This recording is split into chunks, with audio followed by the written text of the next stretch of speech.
오늘 읽은 7장 1절에서 4절까지 읽었습니다마는 7장 전체를 읽다 보면 전도서에 자주 나오는 특별한 형태를 우리는 발견하게 됩니다. 비교, 격언 형태라고 일컫는데요. 두 가지를 비교하여서 지혜문헌에 자주 나오죠. 우리에게 주는 메시지가 있다라는 거죠. 특히 두 가지의 전혀 다른 상반된 내용을 비교하면서 우리들에게 주시는 교훈이 있습니다. 그래서 지혜서이죠. 방금 읽은 7장 1절에서 4절에 보면 죽음과 관련된 애도와 슬픔이 주제입니다. 좀 무겁고 슬픔, 애도, 죽음, 굉장히 어둡게 느껴지는 그러한 내용이기도 하죠. 그럼 여러분, 우리가 그런 격언을 알고 있지 않습니까? 동트기 전에 가장 어둡다라는 말처럼 이와 같은 어둡고 무거운 주제라 할지라도 이를 통하여 하나님이 우리에게 주시는 새로운 희망에 대해 배우게 됩니다. 그러는 마음으로 잠언을 읽고 특히 우리가 수요일날 묵상하는 전도서를 읽어보시기를 바랍니다. 그래야면 우리가 지금 처한 암울한 현실 가운데서 여전히 주님이 주시는 희망과 빛의 모습을 발견하게 될 것입니다. 삶과 죽음, 참으로 중요한 주제이지만은 다루기 어렵게 여겨지는 이 삶과 죽음을 제대로 바라보려면 신학적인 통찰이 요구됩니다. 여기서 여러분, 신학적이라고 하는 말은 조금 어려울 수 있으니 괄호로 묶어두시고, 통찰이라고 하는 것은 우리가 살아가면서 배우고 신앙인들이 내적인 성숙과 그리스도를 닮아가며 익혀야 되는 신앙의 삶의 성숙한 부분이죠. 통찰입니다. 여기에 신학적이라는 말을 붙였을 때 신학적 통찰은 하나님의 섭리와 주님의 뜻을 분별하는 능력이 신학적 통찰이라고 할 수가 있습니다. 하나님의 뜻을 분별하고 하나님의 섭리를 깨달아 알아가는 것, 이것이 신앙의 성숙과 깊이 아니겠습니까? 여기저기서 많은 사람들이 이것이 하나님의 뜻이다, 여기에 하나님의 길이 있다라고 외칩니다.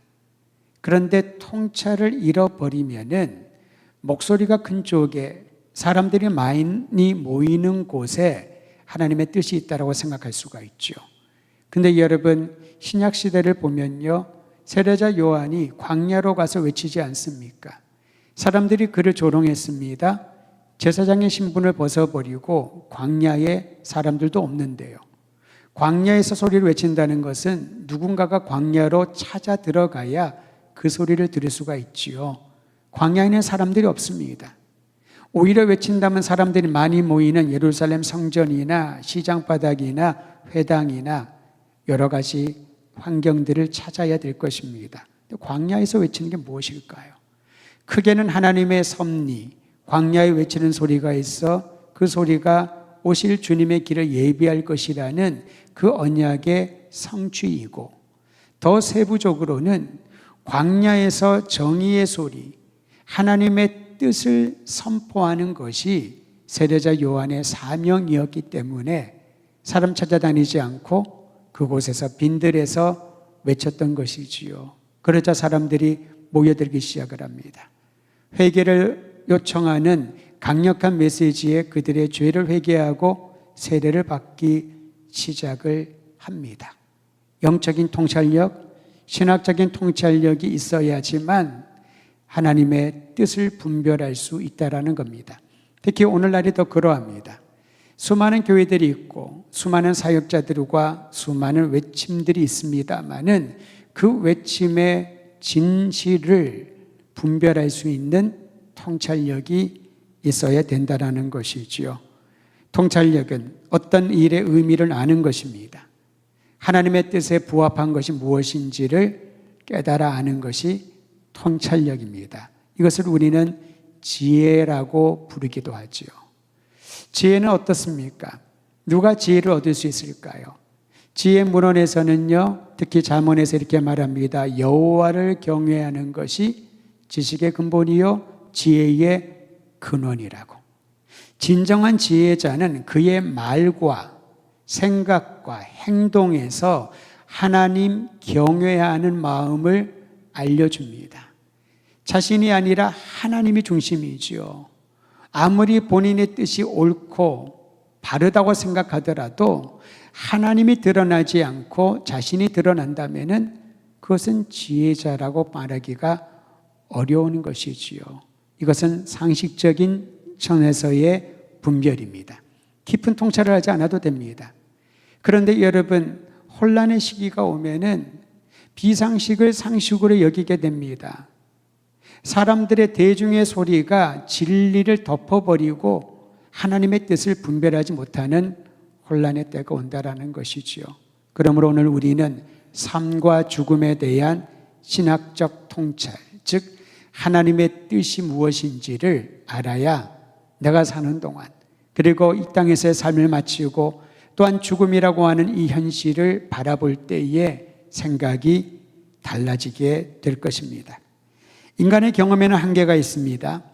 세상에 일어나는 모든 것을 경험할 수가 없지요. 그러므로 자신의 경험을 절대화해서는 안 됩니다. 인간의 지식도 매우 주관적입니다. 아무리 많은 정보를 우리가 흡입하더라도 본인의 마음에 본인에게 적합한 것만 받아들이지 나머지는 다시 뱉어버리게 되는 거죠. 그런데 자신의 지식을 어떻게 절대적이라고 말할 수 있을까요? 어떻게 자신의 경험을 불변의 진리와 같다라고 말할 수 있을까요? 오늘 성경의 말씀은 하나님이 주신 통찰력과 분별력으로 인간의 경험에 한계가 있고 지식도 제한적이지만은 변화무쌍한 세상에 하나님의 뜻을 찾아가는 길을 보여줍니다. 7장 1절 말씀은 우리가 알기 위해서는 6장 마지막 구절의 질문을 다시 한번 들어보아야 7장 1절에 이 아이 왜 이런 말씀을 했는지를 알 수가 있습니다. 여러분, 자막에 조금 더 쉬운 우리말 성경으로 번역한 것을 6장 마지막 절 12절 써놨는데요. 그걸 같이 한번 읽도록 할까요? 시작. 그림자처럼 지나가는 허무한 날들 동안에 인생 가운데 사람에게 선한 것이 무엇인지 누가 알겠는가? 죽은 다음에 해 아래 무슨 일이 있을지 누가 말해주겠는가? 본인 스스로가 이 땅을 떠난 이후에 죽은 다음에 어떤 일이 일어날지 누가 말해주겠냐는 거지요. 그림자처럼 지나가는 허무한 날들이 인생이라고 말한다면은 사람에게 삶의 의미가 무엇인지, 무엇이 선한지 누가 밝히 알겠냐 하는 것입니다. 그래서 전도자는 계속하여 말하지요. 헛되다고. 이것은요, 무의미하다, 무가치하다, 인생 무상이다, 그런 말이 아닙니다. 전도자가 말하는 헛되다는 것은 우리가 사는 동안에도 무엇이 선한지 다 모르고 누가 알려줄 수 있는 사람도 없고 우리가 이 땅을 떠난 다음에 죽은 이후에 어떤 일이 일어나는지 나에게 알려지지도 않고 알 수도 없다라는 겁니다. 그래서 헛되다라고 말할 수 있지요. 그런데 이 헛됨은 유의미한 하나님의 뜻을 향하여 나아가는 새로운 도약대인 것입니다. 내가 다 안다. 사후세계가 어떠한지 다 안다. 나는 다 안다. 이 땅의 모든 원리와 이 땅의 흐름을 나는 간파하고 있다. 그렇게 말하는 것 자체가 교만이요.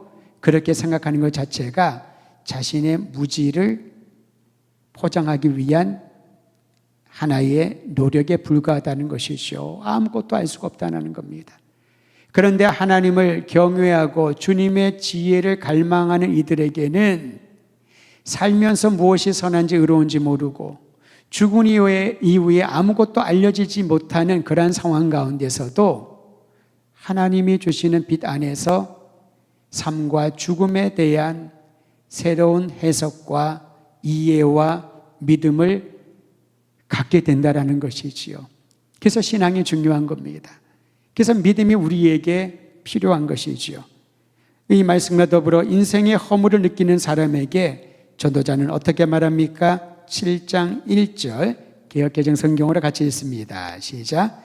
좋은 이름이 좋은 기름보다 낫고 죽는 날이 출생하는 날보다 나으며 전도자는 인생의 허물을 느끼는 사람들이 있다면 그들에게 이렇게 말합니다. 태어나는 날보다 죽음의 날이 더 가치가 있다고. 역설이죠. 여러분, 태어난 것은 무엇입니까? 아기가 태어나고 그 울음소리를 들으면서 사람들은 가슴이 벅차오르잖아요. 기대감이 생기지 않습니까? 반대로 사랑하는 누군가가 죽는다면, 내 곁을 떠난다면 한탄과 탄식이 나오지 않습니까? 근데 전도자는 역설을 말합니다. 태어나는 날보다 죽는 날에 더 가치가 있다. 그리고 그 이전에 좋은 이름이 좋은 기름보다 더 낫다. 전도자가 좋은 이름과 죽는 날이 더 낫다고 한 말에는 의미가 있습니다. 성경에서 이름은 그 사람의 정체성과 명예를 뜻합니다. 그래서 이름을 함부로 짓지 않습니다. 이름에는 속뜻이 있고 이름에는 희망을 담아둡니다. 부모님들이 우리에게 이름을 줄 때도 그러한 희망을 담지 않습니까? 그 사람의 명예를 얘기를 하죠. 지혜 문헌에는 계속하여 명예로운 이름은 재물의 부여보다 더 귀하다라고 말합니다. 재물이 많고 부자가 되는 것보다 그가 지닌 이름, 하나님으로부터 부모를 통하여 받은 그 이름이 더 귀하다라고 말합니다. 우리 함께 잠언 22장 1절 스크린으로 보여드릴 테니 함께 읽도록 하죠. 22장 1절입니다. 시작. 많은 재물보다 명예를 택할 것이요 은이나 금보다 은총을 더욱 택할 것이니라. 여기서 명예는 명예로운 이름을 말하는 거죠. 은과 금과 많은 재물보다 명예로운 이름을 택할 것이요. 우리에게 주신 명예로운 이름이 있습니다. 각자 개인의 이름뿐 아니라 믿는 이들에게 주신 이름이 있습니다. 한번 따라 하시죠. 그 이름은 그리스도인. 이게 이름이죠. 그리스도인이란 이름을 줬다는 것은 그리스도를 따르는 사람, 그리스도께 속한 사람, 그리스도의 영광을 명예로 여기는 사람, 여러분 그리스도인으로 변했다면 그리스도인답게 살아가는 것이 마땅한데 우리는 그리스도인이란 이 귀한 이름을 받았음에도 불구하고 여전히 나의 이름, 세상에서의 나의 명예, 나 자신의 어떤 무엇인가를 내세우며 살 때가 많다는 거지요. 상당히 많은 경우에 그렇게 살아가고 있습니다. 저는 우리 모든 더드림교회 성도들이 그리스도인이라고 하는 이 이름에 걸맞은 명예로운 이름을 가진 사람에 걸맞은 인생이 되기를 주의 이름으로 축원드립니다. 오래전 어떤 책을 봤는데요. 그 책에 사은품처럼 스티커가 붙어 있더군요. 근데 그 스티커를 보니까 너무 그 말이 좋아서 제가 목양실 앞에 붙여놨습니다. 많은 분들이 목양실 놓고 할 때 그 스티커를 잘 안 보고 들어오신 경우들이 있어요. 그게 뭐냐면은 I'm a Christian. 나는 그리스도인이다 라고 하는 스티커입니다. 문색과 거의 조금 배색이 흡사해서 눈에 잘 안 띌 수도 있겠습니다만은 다음 기회에 목양실에 저를 찾아올 기회가 있으면 또 찾아오기 좀 그러면 지나가시더라도 한번 보시기 바랍니다. 나는 그리스도인이다. 저는 거기에 그 스티커가 붙어 있는 의미를 알 수가 있었습니다. 수많은 지식과 수많은 간증과 수많은 정의로운 외침이 있더라도 내가 그리스도인이요 교회가 그리스도인들의 모임이라고 하는 이 사실을 망각하고 살아가는 그 순간 우리는 종교의 열심인 사람은 될 수 있어도 우리 주님이 걸어가신 십자가의 길, 주님의 십자가의 길은 조롱 자체였잖아요. 제자들도 예수님을 지지하지 못했습니다. 사람들의 눈이 무서웠고 그 분위기가 너무 험악해서 예수님을 따른다라고 말하기가 두려웠을 것입니다. 하물며 어떤 여인이 여종이 베드로에게 질문했을 때 그는 얼떨결에 3번이나 예수님을 부인했지요. 그리고 얼마나 애통해했습니까? 후회를 얼마나 했을까요? 십자가에 달려 고난받으시는 그 순간 어머니 마리아를 옆에서 보좌했던 어린 요한을 제외하고는 어느 누구도 찾아볼 수가 없었습니다. 예수님이 걸어가신 길은 조롱과 외로움의 길이었습니다. 사람이 가장 힘들 때가 언제일까요? 외로울 때가 아닐까 싶습니다. 아무것도 없어도, 몸이 약해도 누군가가 나를 사랑하고 따뜻한 온기를 느낄 수 있게 해준다면은 그래도 삶의 의미를 느끼며 살아갈 것입니다. 모든 것을 다 가졌다고 하지만은 아무도 내 곁에 없고 다 떠나버린다면 얼마나 외로웠을까요? 인간의 몸을 입고 오신 예수님, 그분이 걸어가신 십자가의 길은 너무나도 외롭고 너무나도 조롱받고 너무나도 사람들로부터 버림받은 그러한 시간이었죠. 오죽하면 십자가에 달려 돌아가시면서 뱉었던 주님의 7가지 말씀 중에 하나가 하나님으로부터 마저 버림받은 것 같은 그 고통. 우리가 그리스도인이라면, 우리가 그리스도를 따르는 주님의 사람이 되기를 원한다면 그 외로움과 조롱마저 감당할 수 있어야 될 것입니다. 저는 목회사하면서 저 자신을 많이 성찰을 하게 됩니다. 그래서 목회를 한다는 게 저에게는 신앙생활에 큰 유익이 된다라고 생각하고 감사를 드립니다. 저 자신을 돌아보게 됩니다. 말씀을 준비하면서도 그렇고 대언하는 그 순간에도 마찬가지입니다. 단에 내려와 성도들을 접하고 대화를 하면서도 순간순간 그런 생각이 자연스럽게 듭니다. 나의 말과 나의 생각과 나의 결단과 모든 움직임이 정말 그리스도인으로서 살아가고 있는가? 만약에 그렇지 못하면서 내가 그리스도인 됨과 주님의 제자됨을 강조하고 도전한다면 그것은 참으로 거짓된 삶이 아닐까요? 그래서 오히려 저를 자주 성찰할 수 있는 돌아보는 계기가 되어서 참 감사함을 느끼게 됩니다. 사랑하는 성도 여러분, 우리에게 주신 영예로운 이름이 있습니다. 그 이름은 그리스도인, 그리스도께 속한 사람, 그리스도의 마음을 품고 사는 사람, 주님이 경험하신 그 조롱과 외로움과 버림받음의 경험까지도 우리는 하나님의 영광과 사람을 살리는 일을 위하여서 나아갈 수 있는 그러한 사람, 그들이 그리스도인인 줄을 알고 주의 영광을 위하여 함께 나가기를 간절히 소망합니다. 그런데 전도자는요, 이러한 영예로운 인간 이름의 명성이 그가 이 땅에서 사라진 이후에, 죽은 후에 비로소 확실해진다는 사실을 알립니다. 그래서 태어나는 날보다 죽는 날이 더 가치가 있다, 더 낫다라고 말하는 거지요. 이거는 죽음이 더 낫다, 삶보다 더 낫다, 그렇게 두 개를 무게를 다하는 그런 말이 아닙니다. 진정한 명성, 영예로운 그 이름의 가치는 내가 이 땅을 떠난 지에 오히려 더 분명해진다라는 거지요. 다시 말하면 부정적인 환경, 죽음이라는 그런 고독한 환경 가운데서도 진정한 가치와 가장 소중한 것을 발견하게 된다라는 거지요. 여기서 우리는 역설의 지혜를 깨닫게 됩니다. 역설의 지혜. 하나님이 주시는 지혜는요, 죽는 게 나을까 사는 게 나을까, 어떤 게 더 행복할까, 그런 두 개를 놓고 비교하는 것이 아닙니다. 이건 우리의 방식이죠. A와 B 어떤 게 나을까, 일이 나을까 저게 나을까, 항상 무게 중심을 놓고 무게를 달고 난 다음에 하나를 선택하고 하나를 버립니다. 그런데 지혜자가 말하는 역설의 지혜는요, 두 개를 비교하면서 둘 다 중요한데 우리가 소중하다고 여기는 것보다 전혀 다른 것이 더 중요하고 더 소중하다는 것을 가르쳐 주는 거지요. 죽으면 다 사라진 줄 알았는데, 연기처럼 없어지는 줄 알았는데 그게 아니라는겁니다. 태어나는 날보다 죽는 날이 더 낫다.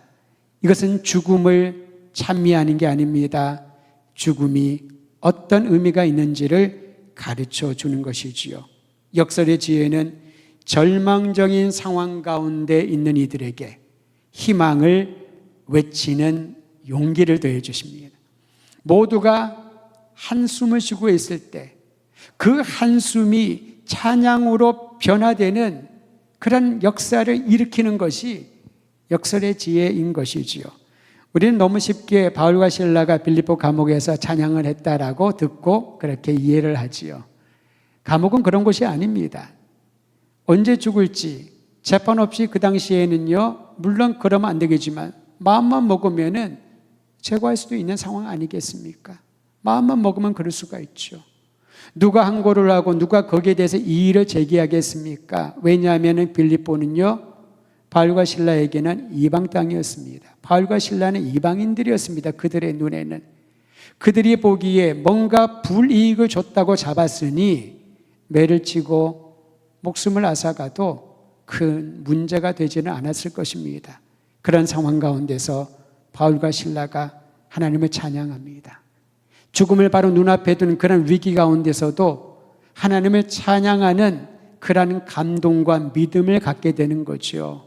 이것이 바로 역설의 지혜라고 할 수 있습니다. 생명에 대한 갈망은 누구나 강하지요. 하지만 아무도 죽음을 극복할 수 없습니다. 오래 살고 싶고 내가 원하는 만큼 살고 싶어도 주님의 부름의 때가 되면은 우리는 가야 되는 것 아니겠습니까? 그렇다 보니 극복할 수 없는 죽음이란 실존은 두렵습니다. 부정적입니다. 그런데 여러분, 여기에 역설 하나가 나타납니다. 전도자는 죽음이 생명의 실체를 보여준다라고 말합니다. 생명이 있기에 죽음이 있고, 믿는 이들에게 죽음은 하나님이 약속하신 소망 안으로 들어가는 중요한 시점인 것을 가르쳐 주게 되죠. 모든 사람은 다 죽음을 맞이하지요. 그런데 이 죽음 앞에서 그 죽음을 바라본 남은 자들이 궁극적인 삶의 의미를 배웁니다. 제가 존경하는 한 목사님은 주님 품에 안겼습니다마는 그 육신의 고통 가운데 있으면서 사람들이 이해할 수 없는 말을 남겼습니다. 자기는 날마다 죽음을 묵상한다고. 말씀을 묵상을 하죠.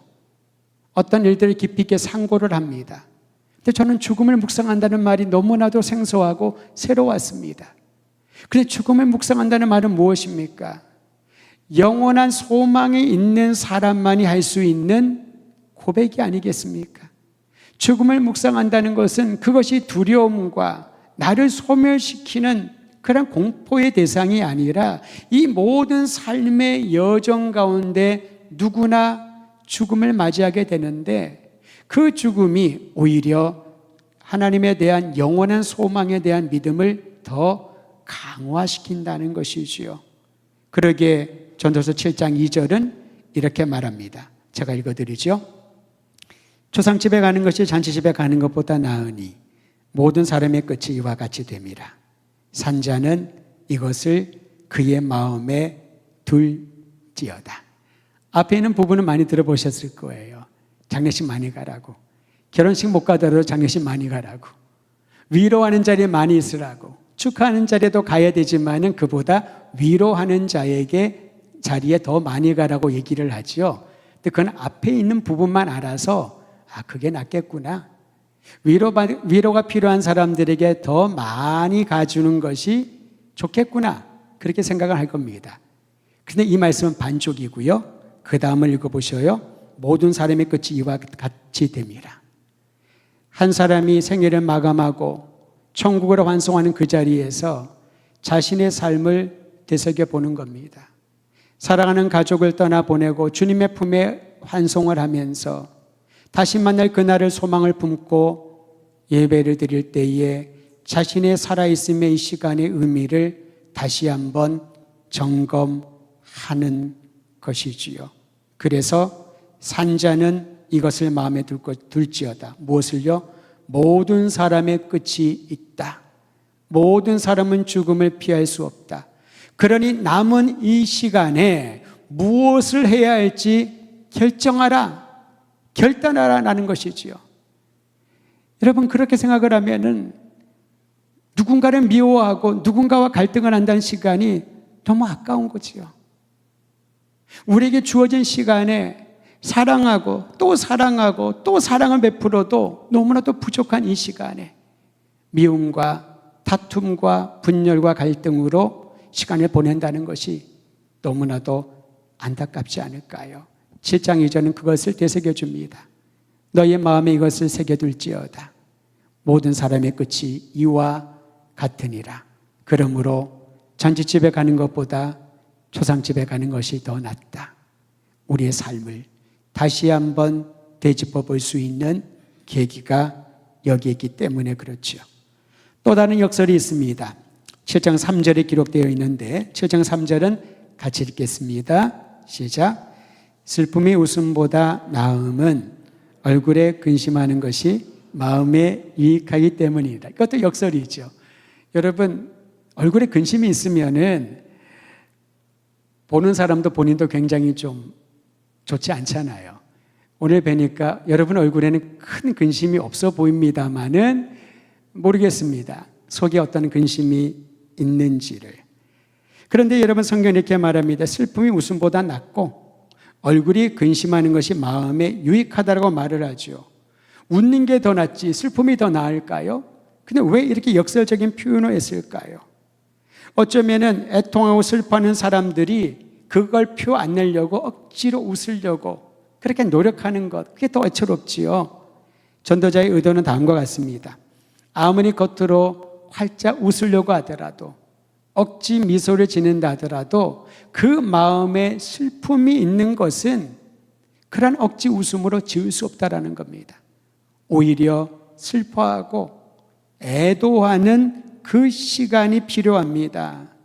그 마음에 충분한 고통과 아픔과 슬픔의 시간들을 거쳐야지만 진정한 안정에 이를 수 있으니까요. 그러니까 울음을 참지 않아야 된다는 거죠. 간혹 슬퍼하는 분에게 이런 얘기를 합니다. 뭐 자꾸 우냐고. 하나님이 위로해 주시더니 뭐 우냐고. 그렇게 울지 말라고. 그러면 안 되는 거라고. 전 옆에 들으면서 반대로 얘기합니다. 마음껏 우십시오. 통곡하십시오. 슬퍼하는 것들을 표현하십시오. 왜냐하면 여러분 내 마음은 슬픈데 억지로 슬프지 않은 것처럼 웃음으로 가장한다고 해서 그게 문제가 해결된다는 게 아닌 거죠. 아프면 아프다. 괴로우면 괴롭다. 고통스러우면 고통스럽다. 슬프면 슬픔을 표출해야 되는 것입니다. 그래서 저는 사랑하는 이들을 주님의 품에 안긴 분들에게 제가 위로 예배하고 위로하고 할 때 그런 얘기를 합니다. 마음껏 슬퍼하라. 슬퍼하는 거죠. 예수님께서도 그 사랑하는 친구 나사로가 죽었다는 소식을 듣고 그곳에 도착했을 때 눈물을 흘리시잖아요. 사람들이 예수님이 정말 나사로 사랑했나 보다. 단 한 번도 예수님이 사람들 앞에 눈물 흘리는 걸 보지 못했는데 눈물을 흘리시더라. 사랑하는 성도 여러분, 그런 면에서 슬픔이 웃음보다 낫고요. 얼굴에 근심이 있을지라도 그 자체가 신앙이 약하거나 믿음이 없거나 뭐가 부족하거나 전혀 그렇지 않다라는 겁니다. 하나님 앞에서 슬퍼하는 그 슬픔은 주님의 위로가 임할 것이요. 공동체는 그 아파하는 이들을 보호하고 돌보아야 할 것이고 함께 슬픔에 동참하는 거죠. 그래서 우는 자와 함께 울고 웃는 자와 함께 울라는 말씀이 있는 것 아니겠습니까? 슬픈데 안 슬픈 것처럼 그게 소망이 있고 믿음이 있다는 표식은 아닙니다. 괴로워 통곡하는 그들과 함께 통곡하면서 하나님 우리를 위로하소서. 이 슬픔을 주님께서 받아주소서. 이 고통을 주님께서 어루만져 주소서. 저는 여러분들이 주님 앞에 기도하고 또 예배를 드리면서 많이 좀 울기를 바랍니다. 굉장히 중요하지요. 눈물이 많고 적고 그 자체가 아니라 내 마음에 있는 것들을 토해낼 수 있는 그러한 은혜가 있어야 된다는 것이지요.